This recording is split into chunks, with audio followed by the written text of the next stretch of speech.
पुण्यजी स्वागत छ।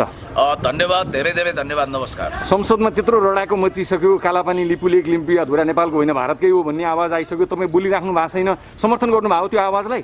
हेर्नुहोस् प्रकाशजी, म तपाईँलाई खरो स्पष्ट भाषामा भन्न चाहन्छु, एमसीसीमा भएका घातक मुद्दाहरू एमेन्डमेन्ट हुनुपर्छ, त्यो हटाउनुपर्छ। जस्ताको तस्तै कमा फुल स्टप चेन्ज नगरिकन बाइबल किताब कुरान जसरी त्यसलाई स्वीकार गर्न सकिँदैन भनेर आवाज बुलन्द गरिरहँदा अहिले त्यसको एउटा उपलब्धि देखिने एउटा झल्को तपाईँले देखिरहनु भएको छ। जस्तो कि तपाईँलाई थाहा छ, अब एमसीसी जस्ताको तस्तै पास गर्न सकिँदैन भनेर सायद छिट्टै नेकपाको सचिवालयले निर्णय गरिसकेपछि हामी एउटा सेफ साइडमा रहनेछौँ, देश बच्नेछ र हाम्रो एउटा महान उपलब्धि यो आन्दोलनको हुनेछ। जसरी कालापानी लिम्पियाधुरा लिपु लेक समेटिएको 374 वर्ग किलोमिटर भूगोल समेटिएको महान नक्सा जारी भएको छ र हामीले देशभक्त समाजवादी सरकारलाई धन्यवाद दिएका छौँ। हाम्रै आन्दोलन शिरमा कफन बाँधेर सडकमा ओर्लिएको हुनाले त्यो भव्य मिसन पुरा भएको छ।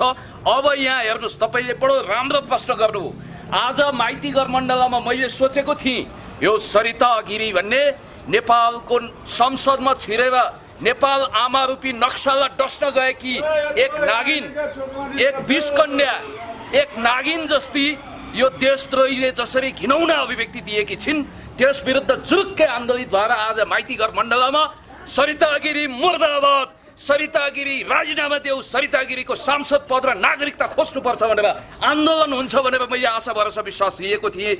ठिकै छ, अब यहाँ एमसीसीको कुरा आइरहेको छ। म समस्त नेपाली जनतालाई आह्वान गर्न चाहन्छु, यो देशले उनलाई केवल बुहारी मात्रै बनाएन, किस्तीमा राखेर सांसद पद दियो, मन्त्री पद दियो, सब थोक बनायो, तर यो देशको विरुद्ध घिनौना षड्यन्त्र गरिरहेकी, यो देशको विखण्डनमा लागिपरेकी भारत माता की जय जनमन गणमन र भित्रभित्रै गाइरहेकी सरिता गिरी जसले नेपाल विरोधी षड्यन्त्र गरेकी छिन्, हिन्दीमा नेपाल भाषालाई लल्कारेकी छिन्, जन नेता कमरेड मदन भण्डारी, राष्ट्र एकीकरणकर्ता पृथ्वीनारायण शाह अनि बीपी कोइराला विरुद्ध बगावत गरेकी छिन्, हलाल विष ओकालेकी छिन्, नेपालको नामै फेर्नुपर्छ, झन्डै फेर्नुपर्छ भनेर अपराधीपूर्ण दृष्टिकोण प्रकट गरेकी छिन्, उनको सांसद पदको फुली कराप च्याप बनाउन थुत्नको निम्ति र उनी अङ्गीकृत नागरिक भए पनि देश विरुद्ध षड्यन्त्रमा देशद्रोहमा सामेल भएको हिसाबले म तपाईँलाई भन्न चाहन्छु, उनको सांसद पद र नागरिकता खोजियोस् भन्ने आन्दोलन यहाँ चालु होस्, अगाडि बढोस्। कसले खोज्ने सरिता गिरीको सांसद पद? जनताले निर्वाचित गरे मान्छेको पद? जनताले निर्वाचित गरे होइन सर, किस्तीमा राखेर समानुपातिक निर्वाचन प्रणाली अन्तर्गत उपेन्द्र यादवले, त्यसका पनि कथाव्यथा लामो छन्, उपेन्द्र यादव विवश भएर आँसु चुहाउँदै यस्तो देशद्रोहीलाई पनि मैले सांसद बनाउनु पर्यो भनेर अभिशप्त भएर देशी विदेशी प्रतिक्रियावादी षड्यन्त्रकारी शक्ति केन्द्रको चङ्गुलको परेर आज पछुताइरहेका उपेन्द्र यादवले हिजो सांसद बनाउन विवश भएका थिए। त्यस कारणले गर्दाखेरि यो गरिमामय सांसद हाम्रो महान मुलुक विरुद्ध हलाहल विष ओकाल्ने सरिता गिरी जस्ता लेन्डुप दोर्जेकी अवैध मानस पुत्री ठहर्ने सरिता गिरीलाई नेपाली उनी अधिकार पनि छैन र उनी नेपाली सांसद भएर नेपाल विरुद्ध हलाहल कालकुट विष ओकाल्ने जुन दृष्टता गरिरहेकी छिन्, म तपाईँलाई भन्न चाहन्छु, गद्दारहरूको स्थान के हुन्छ? सरिता गिरी, तपाईँ बौद्धिक डिस्कोर्स गर्न आउनुहुन्छ, तपाईँ बिहारको कुनै युनिभर्सिटीले तपाईँलाई बिएसम्मको सर्टिफिकेट भिडाएर पठायो होला, हामी पिएचडी स्कलर हौँ, हामीभन्दा धेरै बौद्धिक मान्छेहरू पनि छन्, तपाईँले झुटो प्रमाण र तथ्यको आधारमा कालापानी लिपुलेक लिम्पियाधुरा भारतको हो भनिरहनु भएको छ। म तपाईँलाई भन्न चाहन्छु, इन्दिरा गान्धीले लेन्डुप दोर्जेलाई 1 वर्षपछि जब गद्दारी गरेर लेन्डुप दोर्जेले सिक्किमलाई भारतमा गावेका थिए, केही समय त फुलमाला गरे, अभियात्रा गरे, पैसा दिए, शान शौकत दिए, मान प्रतिष्ठा दिए। जब लेन्डुप दोर्जे भारतीय केन्द्रीय मन्त्री बन्नको निम्ति इन्दिरा गान्धीको लबीमा पुगेका थिए, इन्दिरा गान्धीलाई उनको पिएले सोधेछन्। तपाईँलाई म भन्न चाहन्छु, ग्राब एन्ड एनेक्सेसन भन्ने किताबको लेखक सुधानन्द बीएस दासले यो कुरा लेख्नु भएको छ। लेन्डुप दोर्जेले पटक पटक कफी खुवाउँछन् लेन्डुप दोर्जेलाई इन्दिराले, तर भेट्न मरिगै मान्दैन। अनि पिएले सोधेछन् किन तपाईँ भेट्न चाहनुहुन्न भन्दा इन्दिरा गान्धीले भनेकी रहेछन् अङ्ग्रेजीमा, उनले के भनेकी रहेछन् भने A renegade of his motherland should be probable renegade of our country India भनेकी रहेछन्। अर्थात् आफ्नो मातृभूमिको गद्दार हाम्रो भारतको पनि सम्भावित गद्दार हो भनेर यसरी लेन्डुप दोर्जेलाई चिहान गरी पुर्याइदिनु पर्छ भन्ने मान्यता उनले राखेकी रहेछन्। ओ त्यस्तो मान्यता राख्ने मान्छेलाई नेकपाको सशक्त युवा संगठन युवा संघ छ, अनिरा सोब्यू छ, तपाईँहरू के पनि गरिरहनु भएको छैन, बोली मात्रै रहनु भएको छ। होइन मैले त हेर्नु संसद छिर्नलाई रोक लाउन सक्नुहुन्न। मैले आजदेखि होइन यो सरिता गिरीले जब नेपालको नामै फेर्नुपर्छ, झन्डै फेर्नुपर्छ भनेर महान नेपाल विरुद्ध षड्यन्त्र गरेकी थिइन् 2013 मै। मैले त्यतिखेर यी गद्दार हुन्, यिनले देश विरुद्ध घात गरिरहेकी छिन् भनेको थिएँ र यिनलाई ढिम्किन पनि दिनु हुँदैन, यिनको नागरिकता छानबिन गर्नुपर्छ, यिनको अङ्गीकृत नागरिकता क्यान्सल गर्नुपर्छ भनेर भनेको थिएँ। जतिखेर सायद यिनी बाबुराम भट्टराईको क्याबिनेटमा श्रम मन्त्री भएर पनि बाबुरामसँग के कुरो मिलेन। प्रवृत्ति त एउटै हो, हुन त एक अर्काको भजन गाउन आरती उतार्न उनीहरूलाई फुर्सद छैन। सरिता गिरीको लागि डाक्टर बाबुराम भट्टराई महान नेता, अनि बाबुरामको निम्ति सरिता उदयमान भोलि राष्ट्र चलाउने नेता भइसकेका छन्, एउटै पार्टीमा छन्। त्यतिखेर उनका पछि त उनका माइबाप जस्ता मोदीले पनि नेपालमा आएर Gautam Buddha was born in Nepal भनेका थिए, तर तिनै सरिता गिरीले एउटा ट्विट गरेकी रहेछन् 2013 मा। अब म पढिबाची सुनाउँछु, सुन्नुहोस् अङ्ग्रेजीमा। यो 2013 सनमा सेप्टेम्बर 2013 मा 6:32 बजे यो ट्विट गरिएको छ। मैले स्क्रिनशट पनि ल्याएको छु, आवश्यक पर्यो भने देखाउँला। यो ट्विटमा के लेखिएको छ भने Gautam Buddha was born in Madhya Desh of ancient northern India in Lumbini globe of city Kapilavastu is now in Madhes.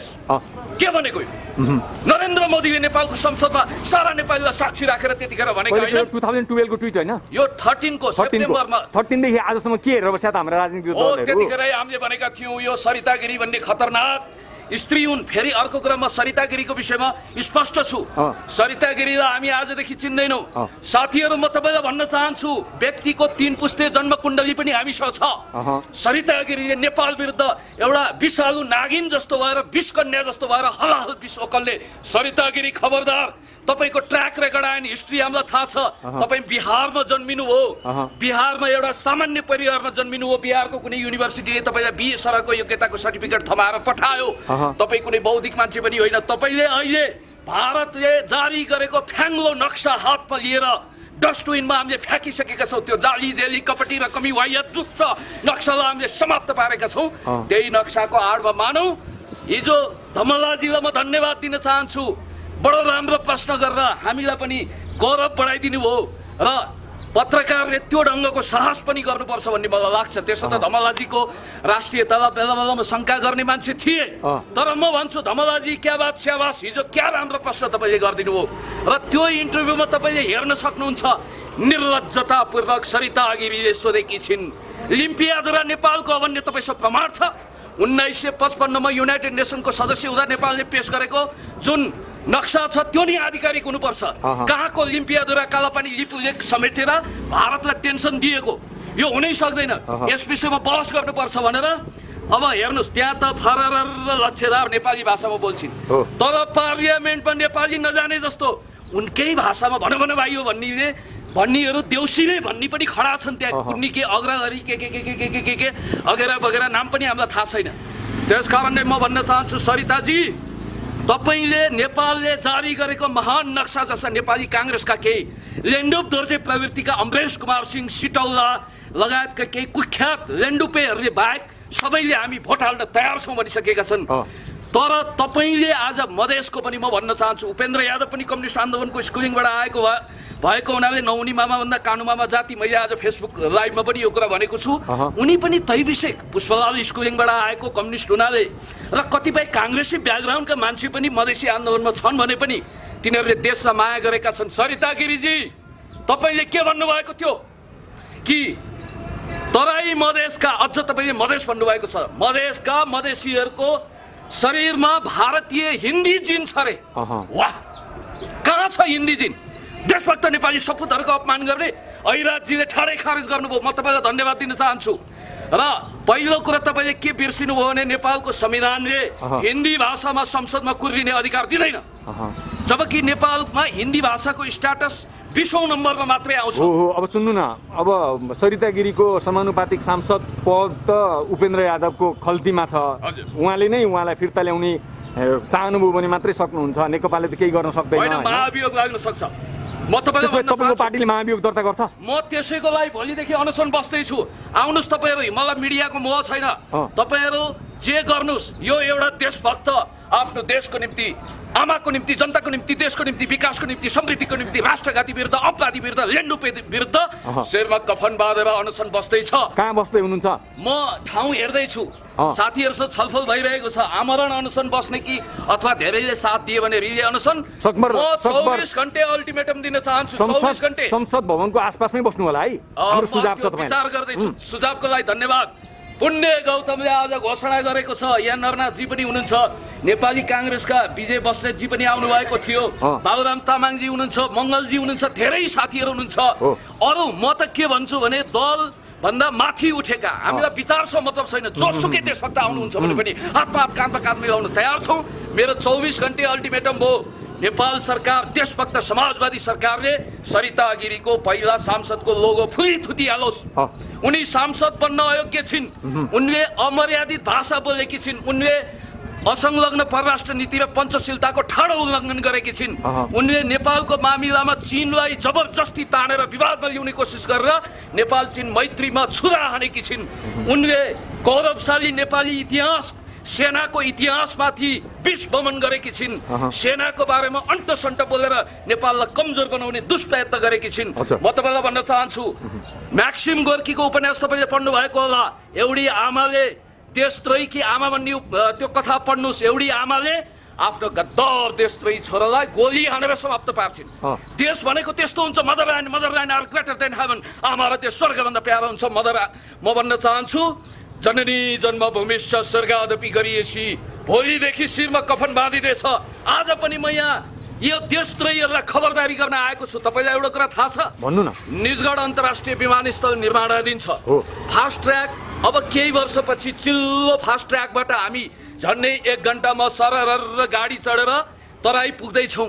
विकासको लाइफ लाइन, अनि त्यसपछि गेम चेन्जर बन्नुहोस्, फेट चेन्जर बन्नुहोस्। नेपालको समृद्धिको एउटा महान लाइफ लाइन बन्दै गरेको निजगढ अन्तर्राष्ट्रिय विमानस्थल, राष्ट्रिय गौरवको निजगढ काठमाडौँ फास्ट ट्र्याक विरुद्ध सरिता गिरी मुरमुरिएर दावा किटिरहेकी छिन्। यसको मकसद के हो, उद्देश्य के हो? म अलिकति यो मामिलामा भावुक पनि भएको छु अतिरिक्त, किनभने मेरो जन्मभूमि हो निजगढ। त्यति मात्र होइन, तपाईँहरू सबको लागि निजगढ अन्तर्राष्ट्रिय विमानस्थल र फास्ट ट्र्याक चाहिएको छ, मलाई थाहा छ। अब सरिता गिरीले हिजो संसदमा गएर अमर्यादित र असंसदीय भाषा बोलेर के भनिन्?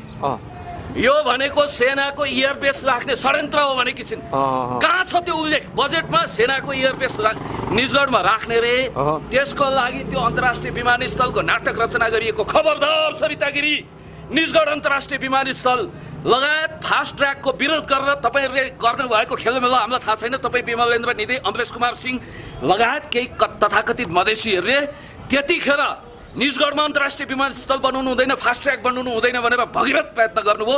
तपाईँहरूको केही सिप लागेन। देशभक्त वामपन्थी तत्कालीन माधव कुमार नेपाल सरकारले त्यो परियोजना लन्च गर्यो। सम्माननीय प्रधानमन्त्रीज्यूले त्यसमा अगाडि बढाउने कुरा गर्नुभयो। म शेरबहादुरजीलाई पनि धन्यवाद दिन चाहन्छु, किनभने उहाँले पनि त्यो प्रोजेक्टको विरोध गर्नुभएको छैन। नेपाली काङ्ग्रेसका पनि विकास चाहने साथीहरूले साथ दिनुभएको छ। विमलेन्द्र निधि उप्रिताप्री गर्न थाल्नुभयो, ताउर बाउर गर्न थाल्नुभयो। सरिता गिरीलाई हनहनी ज्वरो आयो उहाँले भन्न थाल्नुभयो यो फास्ट ट्र्याक त भारतले बनाउनु पर्छ। तपाईलाई म एउटा कुरा भन्न चाहन्छु, सेनाको आकार पख्नुस्, सेनाको आकार घटाउने भनेको छ यो देशको सीमाको रक्षा, बढाउनु पर्छ। सीमाको रक्षा गर्ने, विकास र समृद्धिको लागि मरि भेटेर लागेको देशभक्त सेनालाई आकार घटाएर कमजोर बनाएर यो नेपालको सार्वभौमिकतामाथि खेलमेल गर्ने सरिता गिरी जस्ता गद्दार रेन्डुपे चिन्तनका मानिसहरूलाई सांसद बन्ने अधिकार छैन। आज सोशल मिडियामा वारवार्ती कमेन्टहरू आएका छन्। मानिसहरूले पोस्ट गरेका छन्, सरिता गिरीलाई सांसदको लोगो खोसेर मात्रै हुँदैन, उनलाई देश निकाला गर्नुपर्छ, जताबाट आएकी हुन् उतै पठाउनुपर्छ भनेर भनेका छन्। नेकपाकै नेता कार्यकर्ताहरूले यस्तो किसिमको कमेन्ट गरेका छन् होइन? के गर्दा ठिक होला? मैले पनि स्ट्याटस लेखेको छु, पुण्य गौतमलाई देशभक्ति, पुण्य गौतम र पुण्य गौतम जस्ता मानिस मभन्दा धेरै देशभक्त ज्ञानी ध्यानी राम्रा असल मान्छे पनि यहाँ छन्। प्रतिनिधि पात्रको सडकमा म देखिएको होला। म अहिले पार्लियामेन्टमा भए के गर्थे तपाईहरुले अनुमानै गर्न सक्नुहुन्न। म एउटा देशभक्त नेपालीको खुन खौलिएको छ, रगत उम्लिएको छ। गंगा चौधरीजी तपाईलाई धन्यवाद। तपाईको जुन भाषण छ, हुन त अहिले तपाईलाई भारतीय एम्बेसीसँग जोड्ने अनि गाडी घोडा लिनु भरे भारू पैसा लिएर दुरुपयोग गरेर समानुपातिक सांसदले पैसा उपयोग गरेर चुनाव जित्छ। त्यसैले तपाईले आरोप लगाइरहनु भएको छ केही शेर्पा थरका कथित जातीय नेताहरूले पनि विस्फोमन गरिरहनु भएको छ। क्या बात! म भन्न चाहन्छु गंगा चौधरीजी तपाईँ अगाडि बढ्नुहोस्। तपाईँ नेकपाको देशभक्त सांसद हुँदाखेरि हामीलाई गर्व छ। तपाईँ जतिको देशभक्त नागरिक चाहिँ संसदमा रहन्छ है हाम्रो तर्फबाट कोही पनि? अब यो संयोग हो, म हुन सक्छु, म भन्दा धेरै देशभक्त पनि त्यहाँ हुनुहुन्छ। खै त बोलेनन् त, संकट पर्दा बोलेनन्। एउटा देशभक्त चाहे संसदमा होस् सडकमा होस्, संसदमा उहाँहरूले बोलेको भन्दा पावरफुल भोइस तपाईँहरूको यो महान मिडिया मार्फत मेरो गइरहेको छ। नेपाली जनतालाई जगाउने काम गरिरहेको छु। म यतिखेर भन्न चाहन्छु सबै भाषा, जाति, धर्म, भेष, लिङ्ग, राजनीतिक विचारधारा, वाद, सिद्धान्त भन्दा माथि उठेर वी आर अल नेपिस पिपलको भावना र विचार अनुसार मनसा वाचा कर्मणा देशभक्त भएर देशको समृद्धि र विकास लेन्डुप दोर्जेहरूको कठालो करप ज्याप बनाउनको निम्ति र सरिता गिरीको हकमा म अर्को कुरा भन्छु। हेर्नुहोस्, मैले उनको धेरै म्याटरहरू अध्ययन गरेको छु। बडो बौद्धिकता देखाउँछिन्, पत्रकारलाई ललकार्न खोज्छिन्, तर उनले 1816 को सुगौली सन्धिको नक्सालाई खारेज गर्नुपर्छ भनेकी छिन्। 1856 को फ्याङ्लो नक्सा उनले देवसाय र यही आधिकारिक हो भनेकी छिन्। त्यसो भए के सरिता गिरी भारतीय नै हो त? अब म तपाईलाई भन्न चाहन्छु उनको शरीरमा हिन्दुस्तानी जिन देखिन्छ। डीएनए टेस्ट गरेर हेर्नुहोस्। त्यति मात्रै होइन, उनको शरीरको रगतको प्रत्येक कण कण। हिजो मैले एउटा मिडियामा पत्रकार साथीहरूले सोधेको, यहीँ त्यो मिडिया कर्मी साथी हुनुहुन्छ उहाँकै मिडियामा सम्भवतः सोधेको देखेँ, तपाईलाई नेपालको माया छ कि भारतको माया छ भन्दा कुटिल मुस्कान छरिन्, मनमनले भारतको भन्ठानिन्, तर बोल्न सकिनन्। म तपाईलाई एउटा कुरा भन्न चाहन्छु, संसारमा अमेरिकाको राइभल सुपर पावर भएको चीन र क्षेत्रीय महाशक्तिकर्ता हामीलाई मन परे पनि नपरे पनि उदयमान भएको भारतको बीचको हामी बफर स्टेट हौं। हामीले असंलग्न परराष्ट्र नीति मान्छौं, पञ्चशीलताको मान्यतालाई अंगीकार गर्छौं।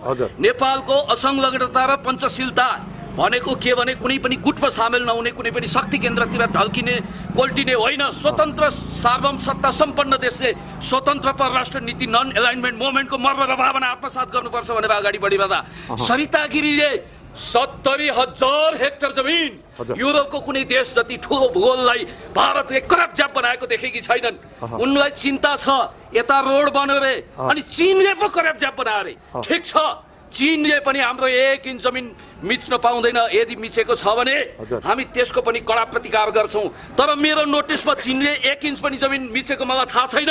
तर गद्दार सरिता गिरी, देशद्रोही सरिता गिरीले आज चीनलाई नेपालको मामिलामा बदनाम गरेर, जबकि तपाईलाई थाहा छ नेपाल र चीनको सम्बन्ध भनेको मह जस्तो गुलियो, हिमाल भन्दा अग्लो सागर जस्तो गहिरो छ।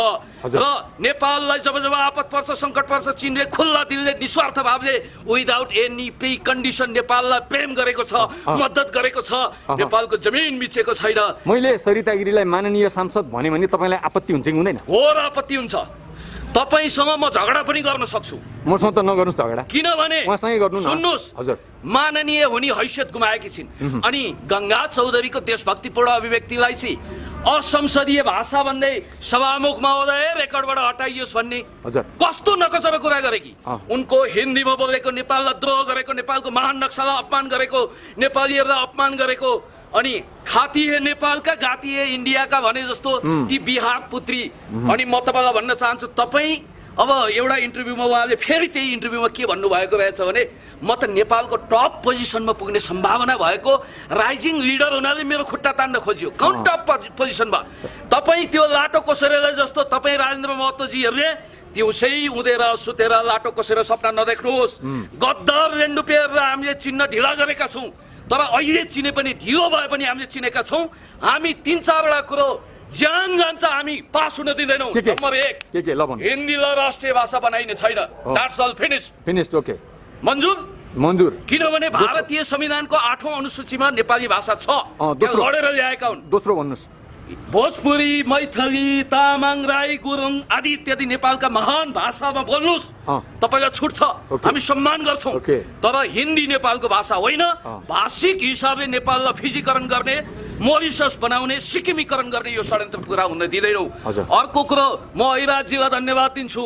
अङ्गीकृतलाई राजनीतिक अधिकार दिनु हुँदैन। अब संविधान एमेन्डमेन्ट गर्दा त्यो प्रस्ताव आउँछ, त्यसरी संशोधन हुन्छ, अरू अधिकार दिनुस्। अर्को कुरो, अब जग्गे गाड्न पाएको छैन, एक हातमा नागरिकता चाहिने, गलामा मंगलसूत्र ढल्काउँदैमा, सिउँदोमा सिन्दुर टल्काउँदैमा नागरिकता पाइँदैन।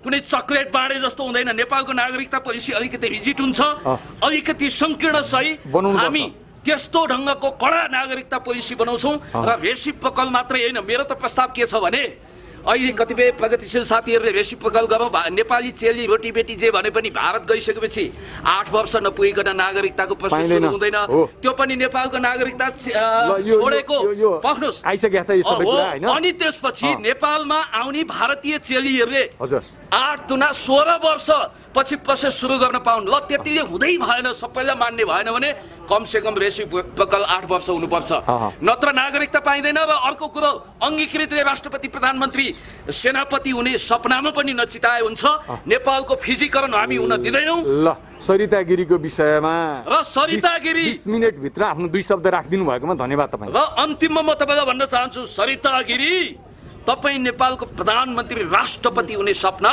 लाटो कोसरेले दिउँसै सपना देख्ने तरिकाले नदेख्नु होला म तपाईलाई भन्न चाहन्छु तपाई स्लोबोदान मिलोसेभिच रादोभान काराजिच युगोस्लाभियाका तत्कालीन राष्ट्रपति मार्शल बजर टिटो रादोभान काराजिच स्लोबोदान मिलोसेभिचको उदाहरणलाई तोडमरोड गरेर उनीहरूलाई गलत देखाउने इन्टरनेशनल क्रिमिनल कोर्ट हेडमा पुगेको भनेर अपमान गर्ने कोसिस नगर्नुस् तिनीहरू देशभक्त थिए तपाई गद्दार हो तपाईलाई हामीले म अर्को कुरा भन्न चाहन्छु इन्जिनियर लक्ष्मण गिरीको मृत्यु कसरी भएको छ लक्ष्मण गिरी त्यो विषयमा सोझा साझा म 1 मिनेट लिएर भन्छु यो मानवीय कुरा त्यही कुरा गरौँला हैन मलाई तपाईले कोर्टमा गएर सुन्नु सरिताजी मुद्दा हाल्नुस् कोही बात छैन म सत्य कुरा बोल्नको लागि सत्यको पक्षमा न्यायको पक्षमा इन्साफको पक्षमा देशको पक्षमा जनताको पक्षमा अमानवीय मान्छेहरूको प्रवृत्ति विरुद्ध धज्जी उडाउन मलाई जेलै हाले पनि म छोड्दिन एउटा कुरा भन्न चाहन्छु लक्ष्मण गिरी जीवनको अन्तिम समयमा खुनको आँसु बगाउँदै पश्चातापका आँसु बगाउँदै सरिता गिरीको बारेमा नाना थरी भन्नुहुन्थ्यो रे सरिता गिरी आफ्नो रूपको जादु चलाएर एउटा सोझो इन्जिनियर प्रदीप गिरीजीकै दाजुभाइ हो लट्ठै पार्नुभयो लक्ष्मणजीलाई बडो राम्रो कमाई दमाई भएको राम्रो खानदानको देशभक्त लक्ष्मण गिरी केही समयपछि डिप्रेसनमा पर्नुभयो तपाईहरुको डिभोर्स भयो रक्सीको मात्रा बढ्यो बेहोस जस्तो बर्बराउन थाल्नुभयो अन्ततः लक्ष्मण गिरीको सम्पत्ति पनि तपाईले कराबजा बनाउनु भएको छ एउटा देशभक्तको अमानवीय तरिकाले मृत्यु भएको छ त्यसको विषयमा पनि इतिहासले रेकर्ड राखेको छ हिसाब किताब खोज्नेवाला छ म धेरै कुरा भन्न चाहन्न तपाईलाई आफ्नो छाला जोगाउनु छ जीव ज्यान सलामत राख्नु छ अनि भारत माता की जय भन्नु छ भने तपाई खुरुक्कन सबैभन्दा राम्रो के हुन्छ भने हामीले अल्टिमेटम दिएका छौं 24 घण्टा भित्र सांसद पदबाट आफै राजीनामा दिनुस् दिनुहुन्न भने तपाईको सांसद पद त खोसिन्छ नेकपाले खोज्छ हैन नेकपा मात्रै हैन देशभक्त नेकपाले नेतृत्व गर्छ हामी महाअभियोग लगाएर भने पनि खोज्छौं चाँडो खोज्नु होला त्यो जनता प्रतीक्षामा छन् त्यति मात्रै हैन सरिता गिरीले बोले जस्तै बोली तपाईले बोल्नु भयो भने पनि तपाईको नागरिकता तपाई वंशजको नागरिक हो तपाईको त खोसिन्छ भने उनको महेन्द्र चौधरी बन्ने सपना नदेख्नुस् र उनको नागरिकता खोसिन्छ अनुसन्धान हुन्छ उहाँलाई ससम्मान हामी अहिलेसम्म ससम्मान माइतीतिरै पठाइदिन्छ प्रसंग ठ्याक्कै मिल्यो क्या विगतमा तपाईले यस्तै के माग राखेर चाहिँ माग पूरा भएन भने आत्महत्या गर्छु भन्नुभएको थियो अहिले सरिता गिरीलाई 24 घण्टे अल्टिमेटम दिनुभएको छ आमरण अनसन बस्छु भन्नुभएको छ यो पनि फेरि अस्तिको जस्तै तुइनी हो कि तपाईको यो आमरण अनसन बस्ने भन्ने यो घोषणा पनि पत्रकार मित्र तपाईलाई म संवेदनशील हुन र मानवीय हुन अपील गर्छु यो बडो गम्भीर कुरा हो पुण्य गौतमले अप्रिल फुल सेलिब्रेट गर्ने क्रममा ठट्टा गरेको कुरालाई लुकाएर भिडियोमा खिचेर काहीँ प्रसारण गरियो होला तपाईले पुण्य गौतम जस्ता देशभक्तहरूको तपाई पनि देशभक्त हुनुहुन्छ मलाई थाहा छ के शीर्षक राख्नुहुन्छ भरे म हेर्छु थम्बनेल पनि हेर्छु देशलाई माया गर्ने मान्छेले बडो राम्रो शीर्षक राख्छन् र म तपाईलाई भन्न चाहन्छु तपाईले त मेरो हौसला बुलन्द गर्नुपर्छ तपाई बस्नुस् देशको निम्ति जनताको निम्ति विकासको निम्ति राष्ट्रघाती ल्यान्डुप विरुद्ध तपाई अगाडि बढ्नुस् भनेर तपाईले हौसला दिनुस् म तपाईलाई भन्न चाहन्छु तपाईको साथमा छौं ढाटको निम्तो खाइ पत्याउनु भन्छन् यो पटक साच्चीकै निम्तो आएको छ आउनु होला त्यहाँ अनसन बस्न पुण्य गौतम मात्रै हैन तपाईसँगै हुने छौं है बस्नेतजी लगायत धेरै साथीहरू आउनुहुन्छ नरनाथजीहरू आउनुहुन्छ मंगलजी आउनुहुन्छ हजुर धेरैजना एनसीसीको विरोध गर्न आएकाहरू सबैको ढाड भाँचियो कतिलाई कोचेर लगे कुनै जिल्ला त फेरि केही हुँदैन किन ए बाबा म ढिलो आएँ त ढाड भाँचिने गरी लट्ठी खानी सौभाग्य प्राप्त गर्न ढिलो भयो अर्को कुरा के छ भने यस्ता हड्डी पसली भेटेर 52 ठक्कर 53 घुसा खाएर 3 लोक 14 भवनको सारा दुःख बुहार्तन खपेर हड्डी पसली गरेर औँला हेर्नु छिया भएको छ करेन्ट लगाएर 2055 सालको राष्ट्रिय मानव अधिकार आयोगको किताब झिक्नुस् त्यहाँ पुण्य गौतमले पाएको यातना पाउनुहुन्छ अब यातनाको प्रमाणपत्र दिएर आफू देशभक्त हो कि होइन भन्ने साबित मलाई गर्नु छैन यातनाको डोप बेचेर म राष्ट्रिय मानव अधिकारमा गीत गाउँदै जाने पक्षमा पनि छैन धन्यवाद।